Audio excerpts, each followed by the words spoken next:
Number 20 गढ HEPA विपद उद्धार काठमाडौँमा स्थापना गरी विभिन्न विपदहरूमा मानवीय तथा प्राकृतिक प्रकोपमा खोज तथा उद्धार कार्य गर्दै आइरहेको छ। आज एकदम महत्त्वपूर्ण कामको थालनी भएको छ। हामीले विपद जुनै पनि बेलामा आउन सक्छ। विगत केही दिनदेखि परिरहेको अविरल वर्षाका कारण जिल्ला काठमाडौँ महानगरपालिका 27 हरेक गाउँ हरेक ठाउँ हरेक पल पल हरेक गाउँ हरेक ठाउँ हरेक पल पल सशस्त्र प्रहरी बल नेपाल सशस्त्र प्रहरी बल सशस्त्र प्रहरी बल नेपाल सशस्त्र प्रहरी बल। सुरक्षा निकायका नेपाली सेना, नेपाल प्रहरी र सशस्त्र प्रहरी तीनै निकाय पूर्ण रूपमा तयारी छ यसको रेस्पोन्सको लागि। र विशेष गरी म काठमाडौँ उपत्यकाको जिम्मेवारी सम्हालेको हिसाबले र गत असोजमा जुन हिसाबको विपद र भारी वर्षा बाढीको हामीले सामना गर्नु परेको हिसाबले अहिले हामीले त्यो एरियाहरूको आइडेन्टिफाई गर्ने काम अनि विपद पेट्रोल भनेर एपिएफबाट हरेक दिन 10-10 जनाको स्क्वाड चाहिँ सम्भावित विपदको जोखिमयुक्त एरियाहरूमा हामीले विगत 10-15 दिनदेखि पेट्रोल गरिरहेको छौँ ताकि त्यो डिजास्टरको टाइममा चाहिँ रुटहरू पनि आइडेन्टिफाई गर्न गाह्रो हुन्छ। कहाँबाट जाने, कसरी जाने, रेस्क्यु गरेर कहाँ लगेर राख्ने भन्ने कुराहरू पहिचान गर्ने हिसाबले हामीले डिजास्टर पेट्रोलको कन्सेप्टले त्यो पनि नियमित गरिरहेको छौँ। आतंकको राको छेक्ने कवच हौँ यो देशको आतंकको राको छेक्ने कवच हौँ यो देशको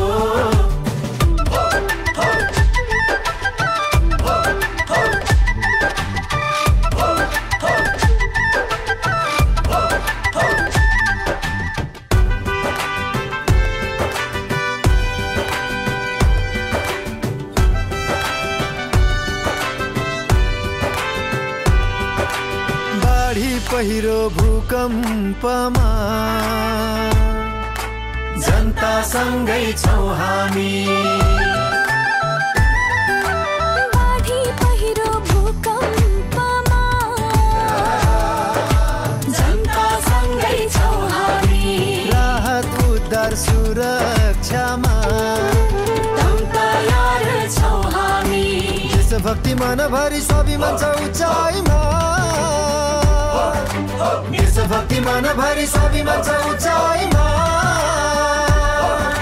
सदाचार र समभाव सम्मान छ बुझाइमा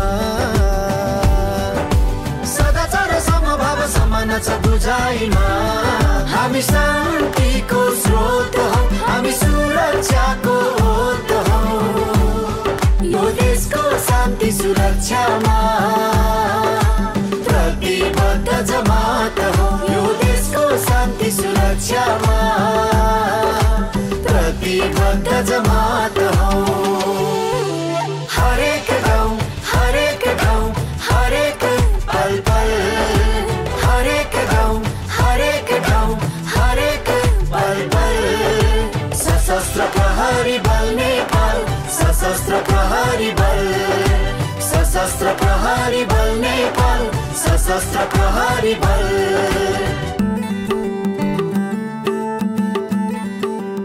विभिन्न विपदहरूमा मानवीय तथा प्राकृतिक प्रकोपमा खोज तथा उद्धार कार्य गर्दै आइरहेको छ।